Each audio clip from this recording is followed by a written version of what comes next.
Hello Year 6, this is Lesson 6 on Monday the 25th of January. We are into the second week of our 2-week writing journey where we are looking at writing a first-person recount, a narrative of events that happened in 79 AD in the city of Pompeii when Mount Vesuvius erupted. And today you're going to be writing the first paragraph of your recount. So let's just recap a little bit. On Friday, you did an editing lesson and you looked at a wabble, what a bad one looked like. And we all have to look at this particular piece of text here, and then you looked at it and improved it and forwarded that improvement to your class teachers. Now, if you had done this correctly, you should have got the bones of what you can use for your first paragraph. All you have to do is personalize it and embellish it a bit more, make it put a bit more content into it. So let's have a look at how we can do this. But before we do so, you're going to need a few things with you. You are going to need your timeline plan. You did this last Tuesday. Your census sheet, which you completed last Wednesday. Your research to refer to throughout your writing. Your waggle that you annotated on Thursday. Your grid planning tool that was emailed to you yesterday, and a paper, a pencil and a ruler. All these things here, plus of course your editing lesson from Friday, will all have things on it and information on it that's going to help you do a really good opening paragraph. So finally, you need to remind yourself who you are writing as. Now, throughout this week, when I'm modelling my writing, my character that I am is going to be a very rich lady who has a life of ease, has a wonderful time going out for coffee with her friends, going shopping, has a very, very good life. And that's sort of an outline of who my character would be. You need to get it into your head who your character is, who you are going to be writing as. Because you're writing in first person, remember, as though you were living through the events that happened.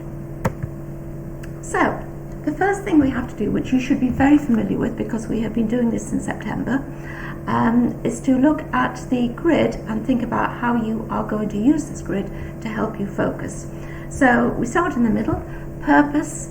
What's the purpose going to be? Are we going to inform our reader? Are we going to entertain? Is our reader going to be entertained? Are we going to persuade them to do something? Or are we going to discuss something with them? Well, I think that I am going to black out all of these because I am going to inform my reader. I'm going to inform them through my recount exactly how horrible it was to live in Pompeii when Vesuvius erupted. So how do I want my reader to feel when they're reading my work? Well, quite a tricky one, this one. Let me think about this one. Because I don't want them to feel scared, because that's not a really good reason. When this type is going to be really, really big unless I reduce this down. That's better. So, I think I want my reader to understand the horror of what it was like to live there and how devastating the Vesuvius eruption was to both the city of Pompeii and the people who lived there. So let me just try and type that concisely. So we've got it here. So I want my reader to understand the horror and return this down and devastation that was caused. Okay, so I'm going to put that just down here so I've got it nice and clear. I want them to understand the horror and devastation that was caused, and then by Vesuvius erupting. So that's what I want to do there. Okay, now vocabulary. Well, vocabulary in this piece of writing is going to be really important because by using the correct language you're going to be able to convey exactly how you feel, how you think, and describe what happened. Now, what I've included for you in the pack that was mailed out yesterday is a word bank. And it's not just a word bank, it's a phrase bank. Let me show you quickly what it looks like. So here we have a word bank that you can go to. A, it helps you spell the words correctly, but B, it also gives you lots of amazing vocabulary that you could pick up and use in your writing and personalise it to make it your own. So, obviously I'll want to check that I'm spelling Pompeii and Mount Vesuvius right. But look at this, devastating, eruption, desolate, terrified, suffocate, blistering ash and rocks, abandoned dogs pulling at their chains, ash and lava rain down, the mighty roar of the volcano. There's many, many more on there that you can use. I suggest that you use that regularly. So some of the language that I'm going to use, I'm going to put Pompeii. I'm going to put, to remind me how to spell it correctly, and I'm going to refer to this time and time again throughout my writing. I particularly liked that blistering ash and rock. I'm going to put this down here. There's many, many more there that I can add and that you can add as well. So, I've done my purpose, I've done the effect I want to create, I've populated the vocabulary section with all the vocabulary that I want to use, and of course I'd be ticking this off as I've used it to make sure that I'm not repeating myself over and over again. And then I'm now going to think about what grammar could I use. Now, first of all, I'm going to think about the grammar that I've learned about in this unit. So I'll certainly be putting semicolons and colons in there. But I'll also be thinking about cohesion. So I want to have cohesion. So what things would help me when I did my slow write on, well, when we come to Tuesday and we do a slow write, we'll talk about cohesion more, but I'm thinking about things that will help me. So I'm going to use a simple sentence for effect. Now, a simple sentence for effect or for impact. So what would be a really good one for me to put in there? I could think of an example such as simple sentence, and I'd be asking you to put an example there. So a simple sentence for effect, and then it all started. That would be a really good one. I'm not going to do that though, because you can do that yourself. I'm going to use a compound sentence in my writing. Now remember, a compound sentence allows us to, it's two main clauses that are joined together by a coordinating conjunction. So that allows me to give more information, more detail, without rambling and going on and on and on. So I can be quite concise, but I can get detail over. And then I'm going to use my complex sentences. Now those complex sentences are going to be really, really important for you to use. So I'll be expecting to see more complex and compound put in, because complex gives you the opportunity to add much more detail and description, which is exactly what you will need to do in your recount. Whereas I'll be putting a few simple sentences to really have impact, to drive a point home. So then what I want to do is, I think I need to start my sentences with adverbials. And I'm going to put in brackets to remind me, time, reason, manner and place. So then I'm going to try and vary my sentence starters. So I'm going to start with a verb,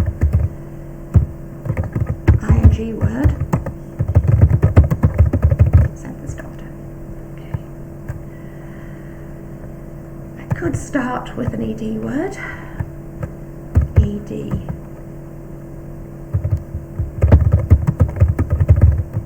I could say frightened. I could end it there with horses, frightened horses, ... There we go. That's a good starter. So I'm going to use, and I need some figurative language. Oh, dear me, get that out of the way. I need to use some figurative language in that. What else do I need to use? Oh my goodness, there's such a lot. I'm going to use informal language. That's really important.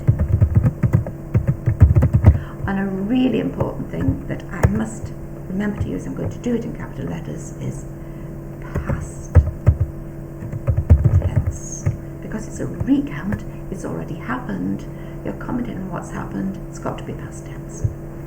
Okay, so I'm sure you can come with a lot more than that, but that was just my basic idea. So that's what you need to do, because that's going to be your plan of what you're going to include in your writing today, and for the rest of this week, of course.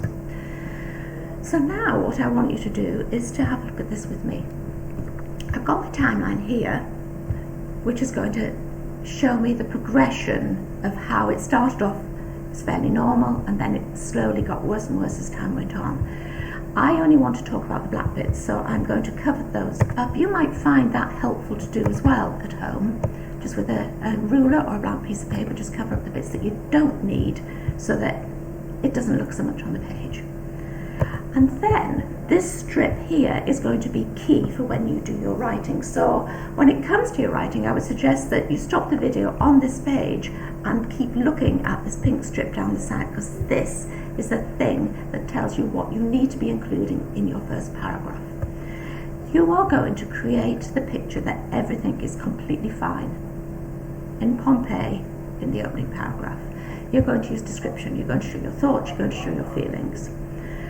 Life was good. And then you're going to also mention that no one noticed the slight changes that were taking place. And it is past tense. Stick to this, you'll be fine.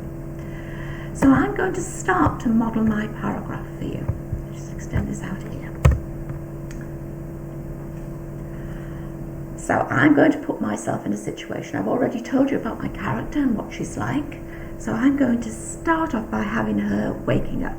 So as soon as I woke up, comma.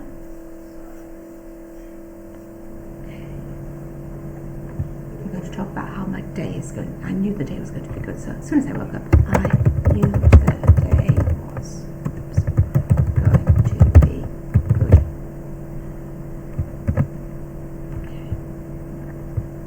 Okay, that sets the scene quite nicely. It's a nice positive note to start the story off with, your narrative, your recount off with. So then I'm going to be lazing in my bed, so because I've just woke up,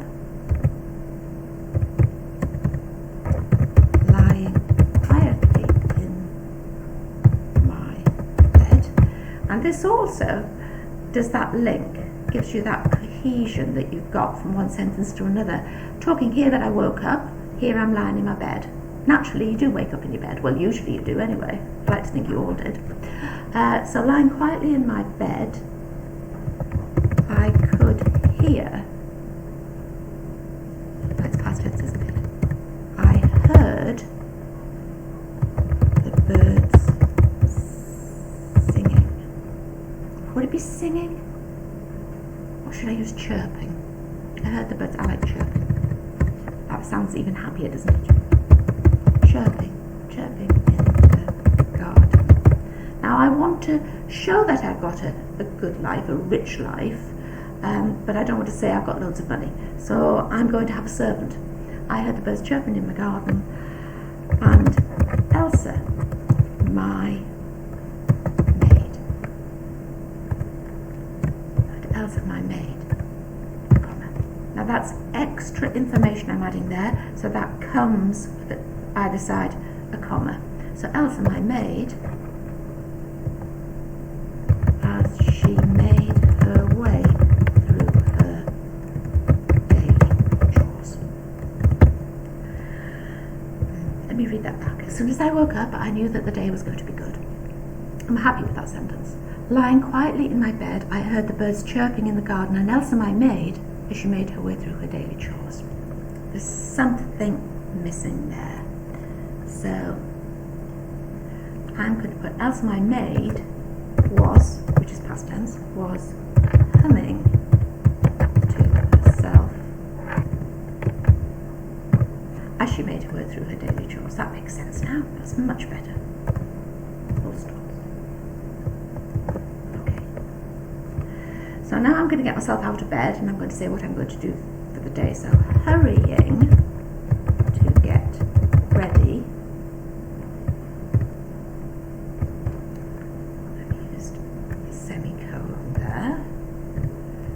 A colon there, but you could equally use a comma if you don't know how to use a colon yet, but we will be teaching you how to use that later on this week.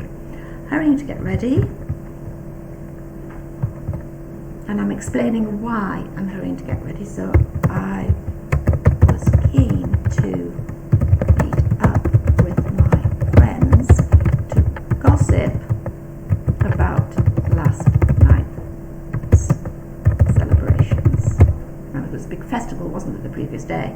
So I want to meet up with my friends to gossip about them. Have a nice lazy day. So hurrying to get ready. I was keen to meet up with my friends to gossip about last night's celebrations. I want to hint, foreshadow at something that's going to come now, so I couldn't help but notice the still.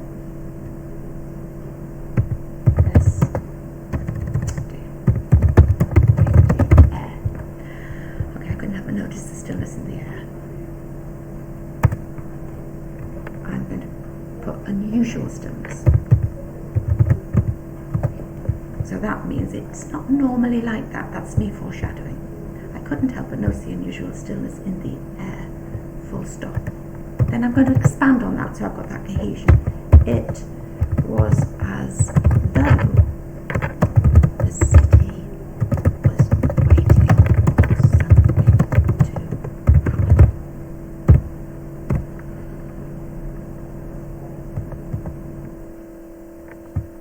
Then I'm going to get myself moving now, so I can introduce a few things that went wrong. So I'm going to move this up here. Keep on typing.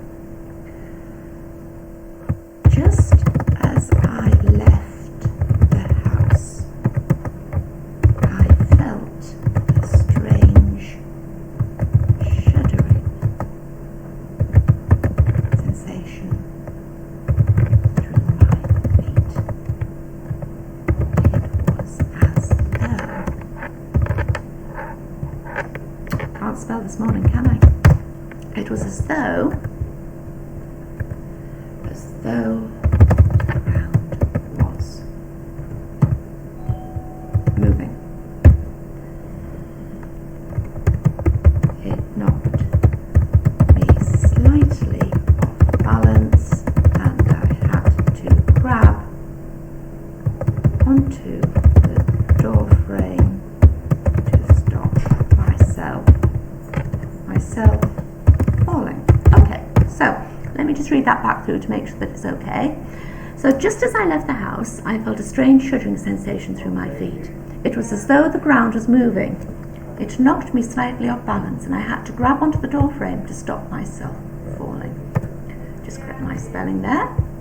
Okay, now I've got a little bit more to put in, so what I'm going to do is I'm just going to reduce this in size down now so that I've got space to put in the rest of my paragraph.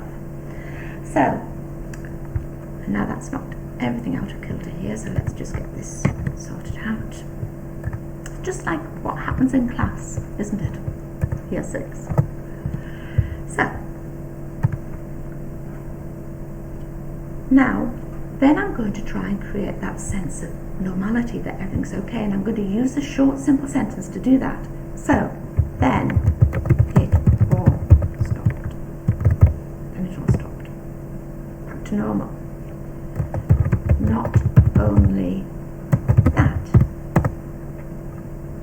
no one, doesn't make sense, that's hyphenated, isn't it? No one noticed a slight wisp of smoke rising from the top of Mount Vesuvius.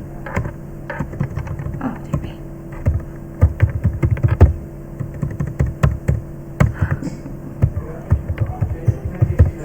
Vesuvius.